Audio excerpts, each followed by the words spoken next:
I read a little something to you before we get started? If you don't want to listen, just skip forward about 30 seconds or more and you can get right on into the video. But for those of you who would like to hear this, here we go. Consider yourself unstoppable. If your heart is broken, make art with the pieces. Shane Koyzan. I hope I'm saying that right. Koyczan. Being unstoppable doesn't mean never stopping. It means pausing when you need to in order to catch your breath. It means taking the time you need. It means making art with the pieces of your broken heart rather than throwing them away or hiding them away. It means singing when you want to, not when people say it's good or worthy. Being unstoppable doesn't mean you have to be Superwoman. It means you carry on. Carry on. You stand back up after taking the break you need to notice what is around you when you're down, and that you pick something up from the ground to bring back with you. Being unstoppable means you carry on. I hope you enjoyed the video today.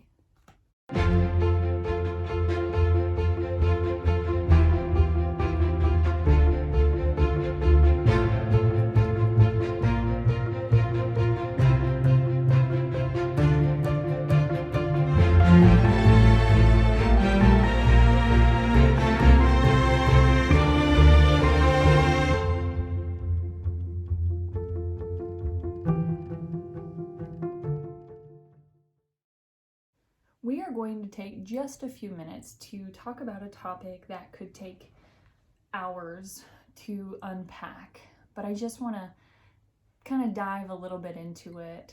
A subscriber asked me to address relationships, as I have one video talking about relationships, but this is to do with relationships that in a way, people with a chronic condition have people who love them, people that they love, that don't necessarily accept their diagnosis or live in a way as if you don't have a chronic condition. So my subscriber asked, what do we do with that, in a sense, without reading all of the conversation between the two of us? So I thought I would address it and give you guys something to process and maybe give feedback on, because relationships are complicated. And my previous video is not to suggest that relationships are all on us or that they aren't hard, because they are hard and they're not all on us. So let's get right into that discussion. I brought my joy cup with me, filled with a nice warm cup of coffee. I like coffee and I like hot tea. I want to talk about a few things. Relationships are wonderful and challenging. Oftentimes we have relationships with people that are complicated in a negative way, in a hard way, such as parents who don't acknowledge or understand our diagnosis or things we're dealing with, or grandparents or siblings or children maybe. So I know this is harder for situations. Some of the elements can be more challenging for maybe teenagers, but really we're going to talk about adults a little bit. Let me rewind a tad. For those of you who haven't seen other videos, I'm Kristen. I'm a licensed professional counselor, and I'm not your licensed professional counselor, but I am here to give you information or share my thoughts on things from my perspective, my experience, and my training. So that doesn't mean everything I say is good for you. You are the author of your story and your situation regarding the choices you make. So please know I am not giving you advice. I'm not giving you suggestions on what you should do. I'm just talking a little bit about what we can do. So please take this for what you pay for it and be aware that everything isn't good for everyone all the time. All right, so relationships. They are hard. We have those relationships that empower us, energize us, give us life, give us energy, and we have those that do the opposite and suck all of those things out of us. Please keep in mind that it's 100% and 100% out of each person. Each person giving into a relationship it takes 100% of that person's effort, not 50-50 or 60-40 or whatever. It's 100 and 100. So the investment made needs to be equal or balanced or close thereof. I mean, everybody's dealing with their own stuff. Let's talk about being healthy ourselves. So we have to do self-care every day. If you're looking at an unhealthy relationship, maybe before addressing the relationship, you address yourself. So if I were in a relationship with someone who was causing me more challenge, maybe there is something I am not contributing to the relationship in a positive way as well, and there are things that I can address. I can't control anyone else, I can only control myself. So I can check my boundaries, I can check my own emotional well-being, I can check my self-care rituals. Am I taking time out every day to maintain a positive mindset, or as healthy of a mindset as I can at the point of where I am? And how am I? Like a self-check, heart check, mind check. And then secondly, you can address your relationship with others. But a relationship with self is really important to make sure you're maintaining a healthy experience internally before you address externally, because if you're bringing baggage into a situation, it just becomes cumbersome and it mucks everything up in a sense with other people's baggage and your baggage. I tell my clients it's like being in an airport when you're dragging a lot of baggage around and you bump into people with a lot of baggage. It creates friction and tension between you and the other person, and it's the same thing emotionally. If you have your emotional baggage, they have their emotional baggage, things can become pretty tense between you and the other person. One important factor once you've dealt with self, and that isn't something where you do it, set it on the shelf, and you're done. Oh, I did that, check it off, good to go.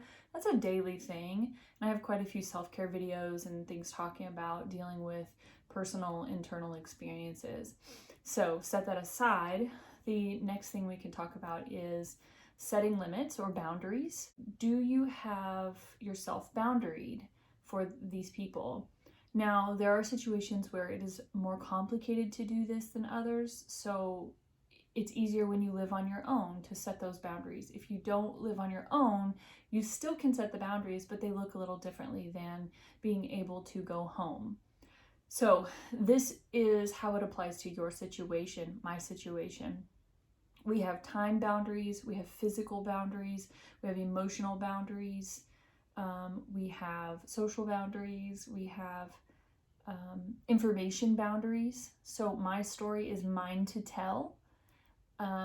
Regarding boundaries, we teach people how to treat us. Whatever we allow will continue. It's like a passive permission slip, if you will. If I allow something to happen and I don't address it, then the understanding that is non-verbally conveyed to the person is that I'm okay with that. I'm okay with what you just did. So if you do it again, it is the experience that you've had. So there's an understanding of a passive permission slip, if you will, regarding not addressing or being so passive that the person thinks you're okay with what they've done.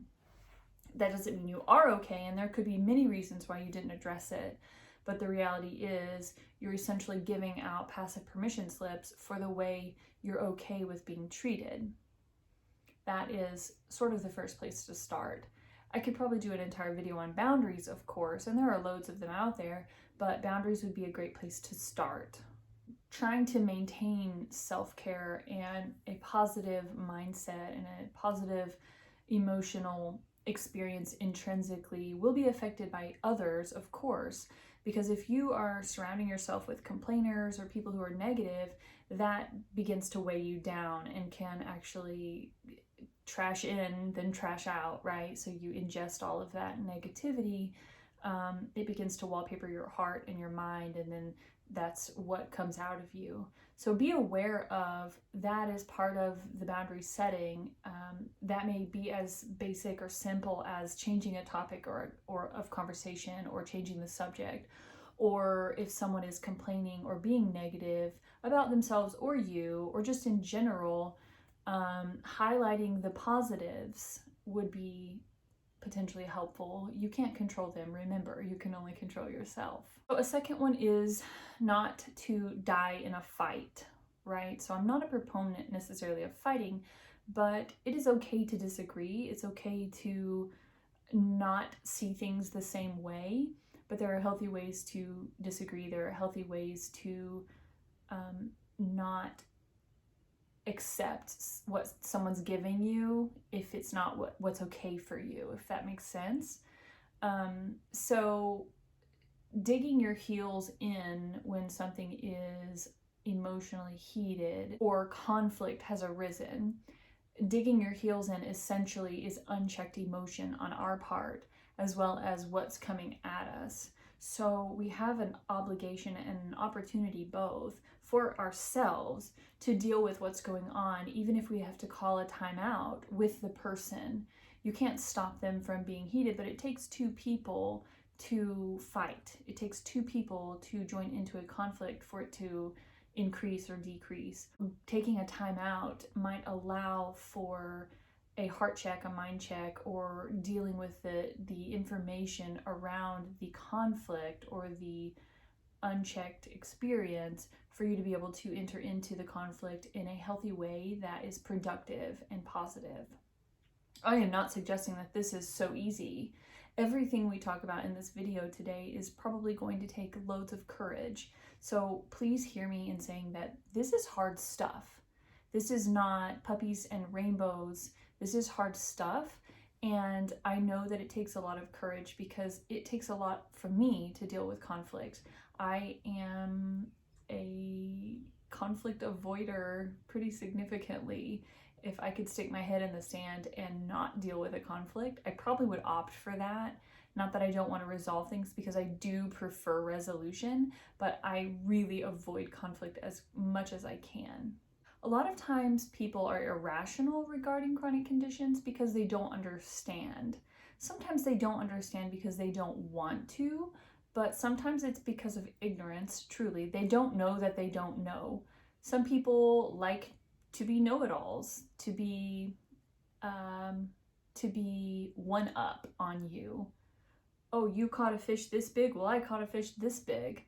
Oh, your back hurts? Well, my back hurts really bad, right? So you have a headache? Well, I have a migraine. There is an experience that happens that I think comes down to respect and value and investment, right? So to be successful in dealing with irrational, potentially toxic people, rising above the conflict, rising above the disagreements, the question really is, do you need to be acknowledged as right, or do you want to move on? Not that you are giving in to the person, but is it worth it? Is there value in being seen as right? I think that's an important question to ask yourself. Do I need to be right, or can I just enjoy this relationship and move forward? There are plenty of things to address, and that might be one of them for you. For you as an individual, that might be something that's important, is to be seen as knowing what you know. So letting someone moving forward thinking they know it all is something they have to learn the hard way eventually. That we all know a lot of stuff, and we all have our areas of expertise, and so there's value in acknowledging those who respect us and acknowledge that, and there's value in identifying those who don't respect us and feel the need to lord over us their knowledge, whether they are correct or incorrect. Staying aware of your own emotions is another important aspect of dealing with unhealthy relationships or toxic people. Of course, you can walk away from some people, but some people you can't. So the reality is, you want to save or maintain a relationship, we have to keep our own emotions in check and being aware of those limits and so forth that we talked about. Doing a lot of self-care every day and mindfulness. You can find loads of mindfulness online.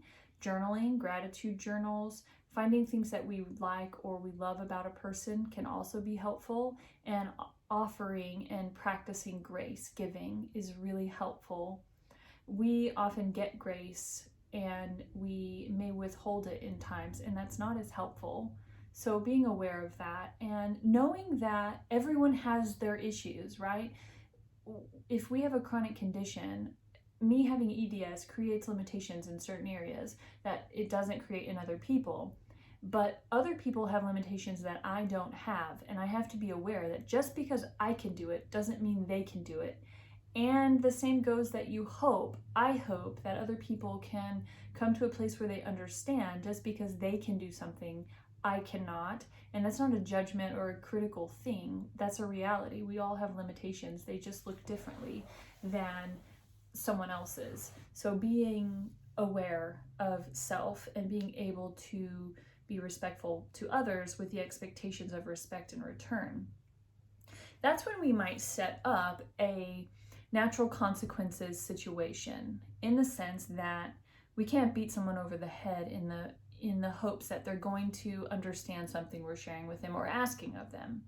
However, you come to a place where you solidify within yourselves, okay, here is what I need, and this is what I'm willing to deal with, and then anything more or less than this, here's what I'm going to do. For example, say you have a person that you don't necessarily want to walk away from and no longer be in a relationship with, but you can't handle some of the things they say. So addressing it first is important.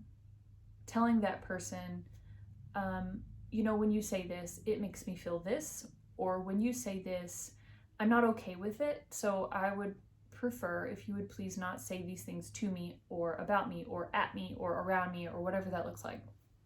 So then you let them know, if you need to do this, or if this is something that continues, I will need to fill in the blank. I will need to excuse myself from the situation and come back when we can begin on another page or do something differently, or when you, whatever. So you give them the option, right? If they want to spend time with you, then it's their choice. They then know how they're able to spend time with you, and it's not a question. So if you were to get up and storm out, they may not know why, and then they continue to do the behavior.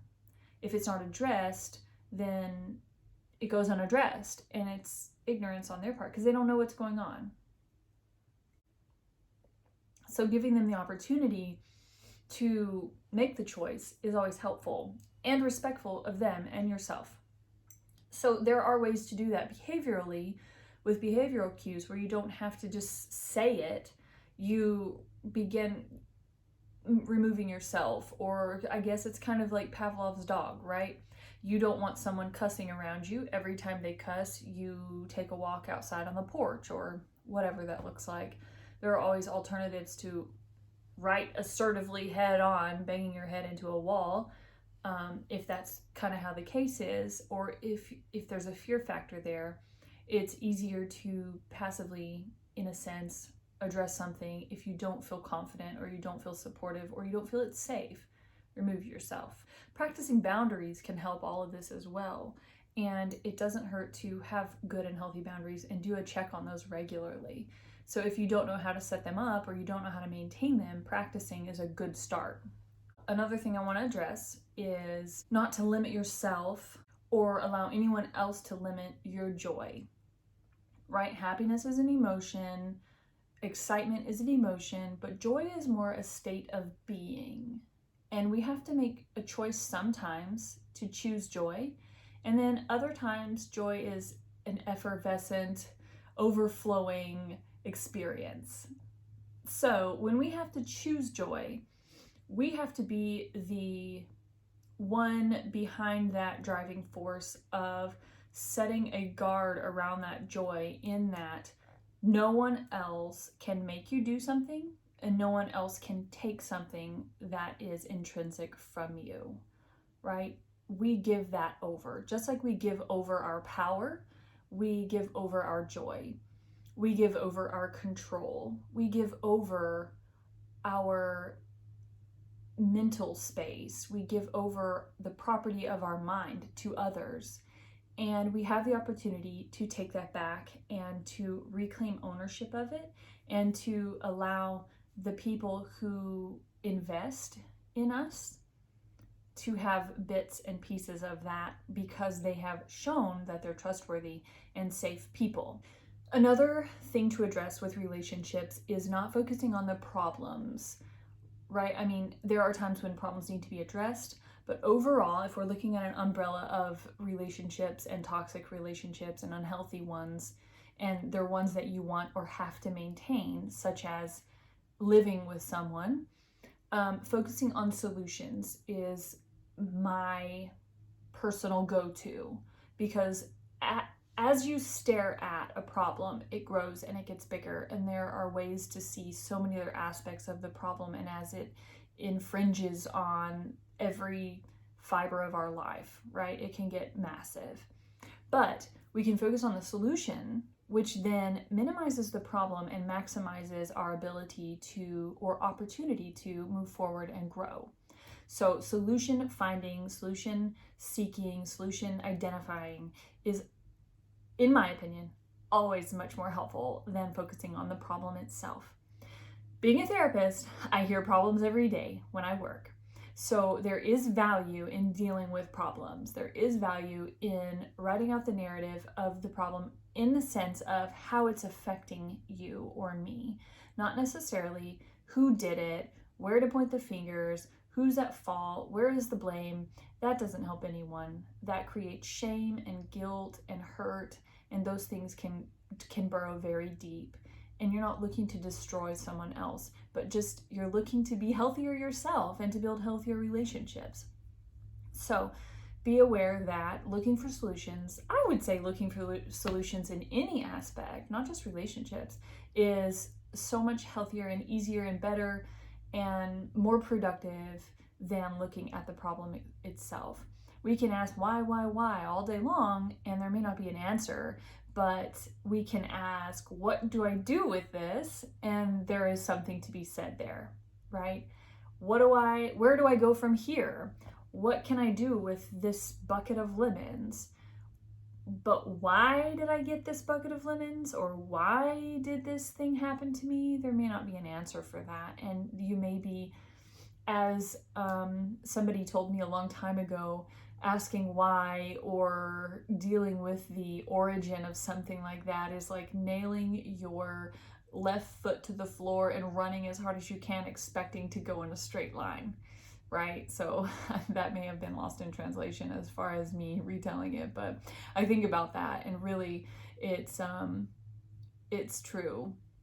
I tell my clients that worry is like trying to check your mail from your rocking chair. You can rock all day, but you don't get to your mailbox, right? You don't get anywhere. You stay put and you get tired. So really you do work, but you're not going forward. So moving forward is the best direction to use your momentum and your energy. Something else to consider dealing with these relationships, again, it has to do with self. Are we putting out their negative self-talk? Are we adding to the other person's negativity towards us, right? Or are we adding our own negativity towards the other person? Again, this is dealing with self. So where you can't get away from, maybe your mother doesn't understand your chronic condition. Maybe your mother doesn't want to accept your chronic condition, but we can look at the negative self-talk, which often comes along with unrealized dreams, disappointing failures, or a loss of plan A, plan B, plan F, whatever, all the way down to if you're on S or T or wherever you are. So those things we can sublimate into intrinsic value, and I'm not good enough and whatnot, and we fail to see that we're special and important and we're okay just how we are. And as we do negative self-talk, other people might jump on the wagon with us and add to that negative self-talk. People aren't always kind, right? So if we give them an opportunity, and as the old cliche adage is, misery loves company, if somebody who is looking for company, who is miserable, says, "Ooh, here's a negative self-talk wagon, I think I'll jump on and join in, because it's always better to examine someone else's negativity than our own, then that gives opportunity for other people to jump on that bandwagon and support our negative self-talk, which isn't helpful. So consider that, and consider your own language. How is that for you? What are you saying about yourself to yourself and to others, right? Again, that's teaching others what you're okay with and what you're willing to accept. Another thing to consider, where this doesn't really affect the other person's behavior towards you: are you getting enough sleep? I gotta throw it in there. Sleep is really important, and it can actually mess with our perspectives and skew our view and our emotional responses to other people. If we're really tired or we're not getting good enough sleep, a lot of times we don't perceive things as clearly as we might have with good sleep. So we may be overly emotional, we may be touchy or scratchy, and that response may come across as an attitude, which then provokes someone else, right? So if you have a chronic condition and you're not sleeping well, sometimes when I'm not feeling well, I get scratchy, right? I'm human. And I will oftentimes preface it with the people who are closest to me: hey, I'm kind of feeling scratchy today, and please know that if I come across short, that it has nothing to do with you, it has to do with me, and I'm really sorry on the front end. That isn't a free license for me to treat people badly, but it does preface it, so then when I see it and I do it, I immediately say, I'm so sorry, I didn't mean to do that. Can we start over? And I get a do-over. Or I'll say, I'm sorry, that came out not at all how I meant it. Can you forgive me? And most of the time, well, all the time, I get positive feedback. I haven't always gotten positive feedback in that way, but I work hard to surround myself with people who celebrate me and who love me, right? So who are invested in me. And that's important. Be careful who you surround yourself with. Be careful who you let into your inner circle, right? Ring theory. We've talked about that in a previous video. So be aware of who belongs in which ring. So if you don't know what that is, please go look it up and look at if that has value for you in your life. Speaking of ring theory, here is another thing. Use your support system, right? If your mother or your sister or your best friend is not supportive of you in the area of chronic conditions, then find someone who is. That sounds simple, but not at all. It's not simple. Finding people who are supportive takes time and investment takes energy, and energy is something that is in low supply, high demand for those with a chronic condition. Having EDS requires a lot of my time that I must remove from social aspects and put in work aspects. And yes, my work is the thing that sucks up all of my social time. My work and then my rest.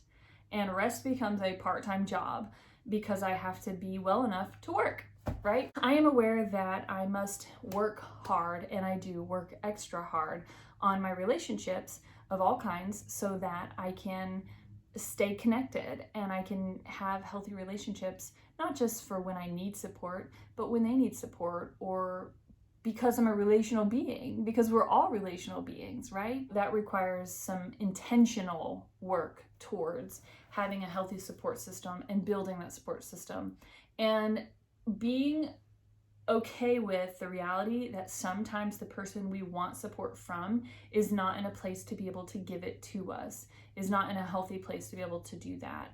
And that's because they have work to do, not necessarily because of us. So being aware that we have stuff, everyone else has stuff, and you have to acknowledge that. I could go on all day, but this video is getting a bit lengthy, so I want to be able to be respectful of your time and get to a place that can be stopped, and we'll pick this up another time later on. I hope some thoughts in here have been helpful. I haven't really given any tips or tools other than just awareness and acknowledgement, and to know that you're not alone. Everyone deals with unhealthy relationships because that's part of the human condition, right? That's part of being a human. So if you're dealing with a toxic or an unhealthy or a challenging relationship, welcome to the humanity club. No, you're not alone. know that we're all in there together and we're all working to be healthy, and the healthier you work towards, the healthier your relationships can be. I hope you all have a wonderful day, and I'm so grateful you were here with me. See you next time.